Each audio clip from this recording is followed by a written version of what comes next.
Assalamualaikum warahmatullahi wabarakatuh.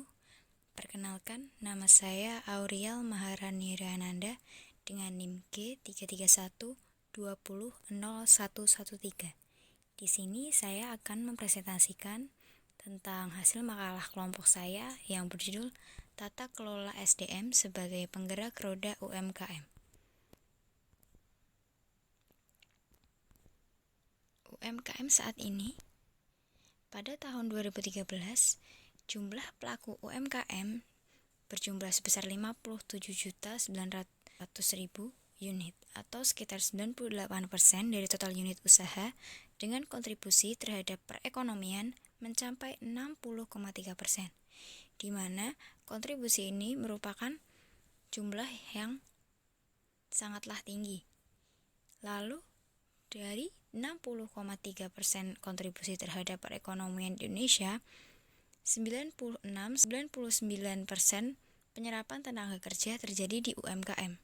Hal inilah yang menyebabkan pemerintah secara penuh berusaha membantu UMKM agar dapat bangkit kembali, mengingat penyerapan tenaga kerja yang tinggi oleh UMKM.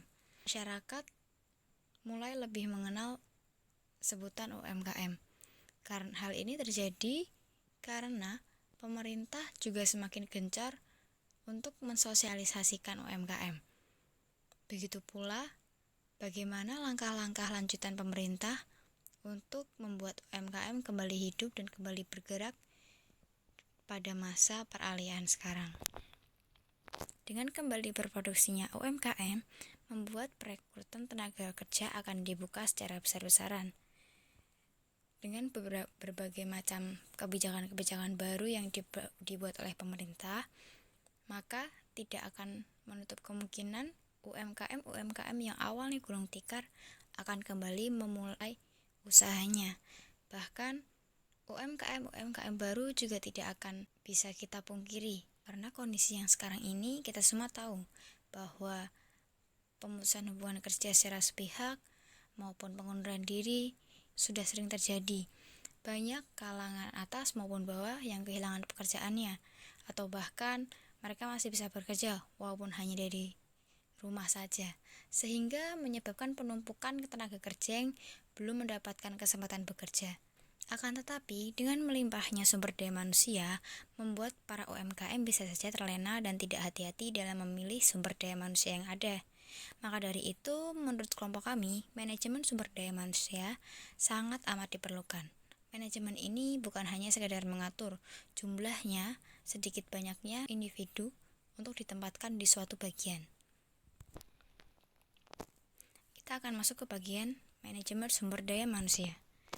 Memanajemen sumber daya manusia artinya suatu UMKM sedang melakukan usaha untuk mengefisienkan kemampuan dan kelebihan sumber daya manusia yang mereka punya.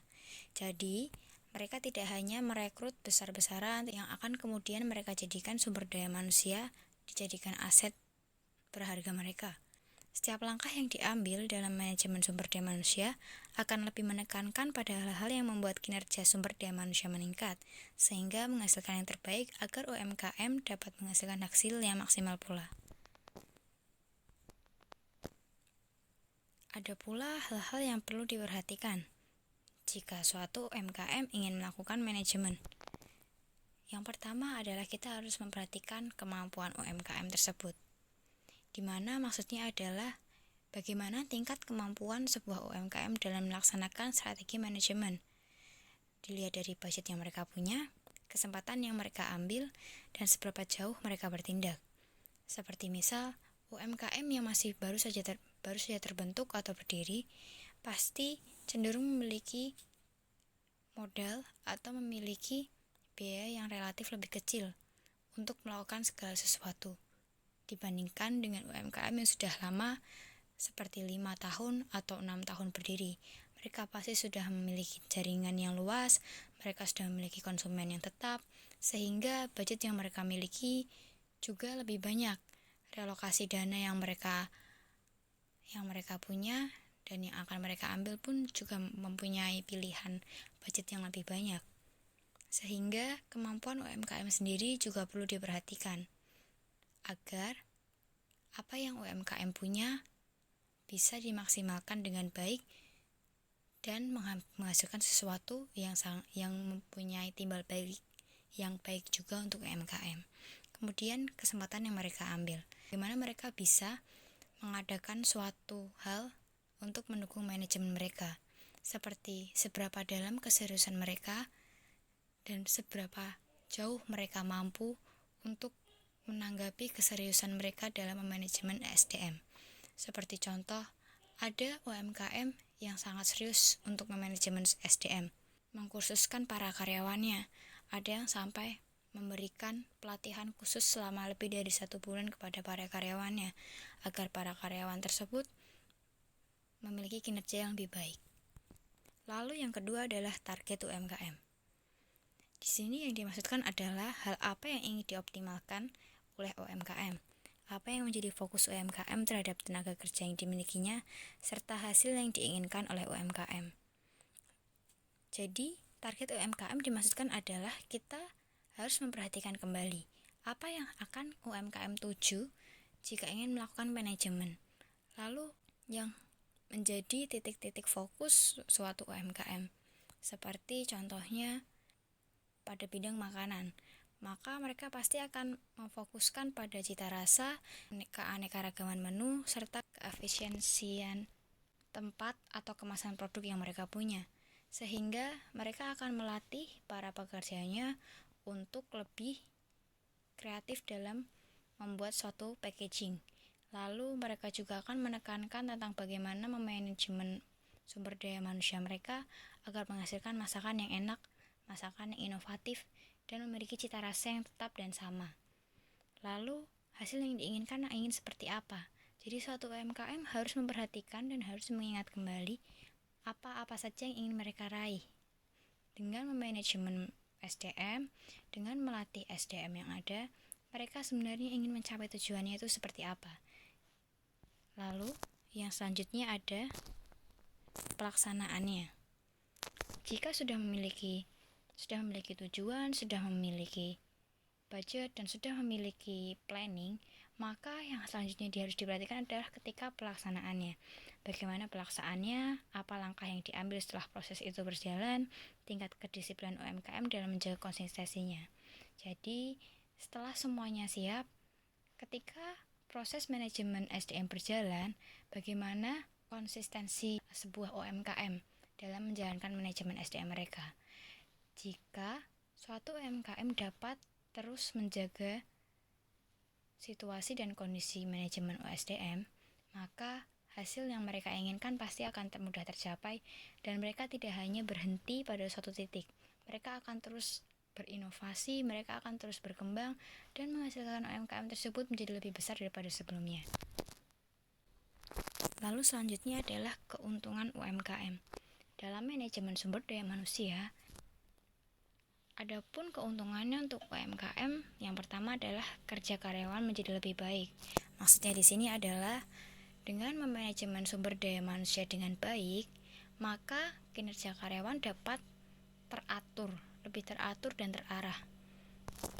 Lalu lebih cepat menuju keuntungan dan pengoptimalan UMKM. Sehingga jika manajemen SDM terjadi dengan baik, maka akan lebih cepat tercapai.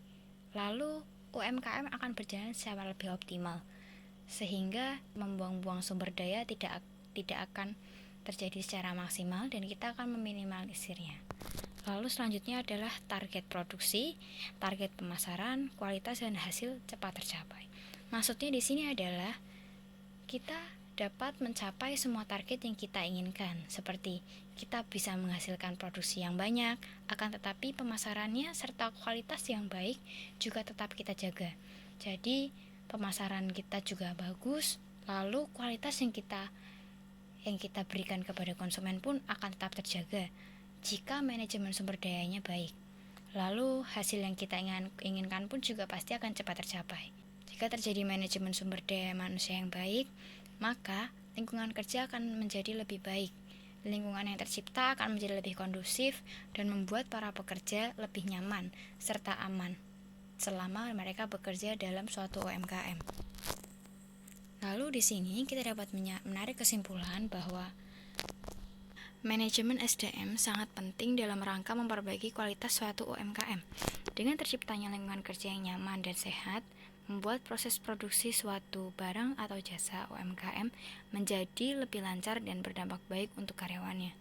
Karyawan yang bahagia dan nyaman dalam bekerja membuat proses produksi berjalan lancar, sehingga layaknya roda, manajemen yang baik dan tepat merupakan sebuah pelumas. Dia berperan sebagai pelumas atau oli dalam sebuah roda. Roda di sini adalah para karyawan yang ada dalam suatu UMKM. Kendaraan yang kita sebut UMKM ini dapat berjalan menuju pada tujuan akhirnya dan dapat memberikan dampak yang baik bagi sekitarnya. Dampak yang baik tersebut dapat berubah pulih kembali pada ekonomi Indonesia pada zaman sekarang. Sehingga bukan hanya hubungan baik saja yang terjalin, tetapi dampaknya bagi pemilik, bagi pekerja, dan bagi lingkungan sekitar, serta bagi pemerintah Indonesia dapat dirasakan. Terima kasih, sekian dari saya. Wassalamualaikum warahmatullahi wabarakatuh.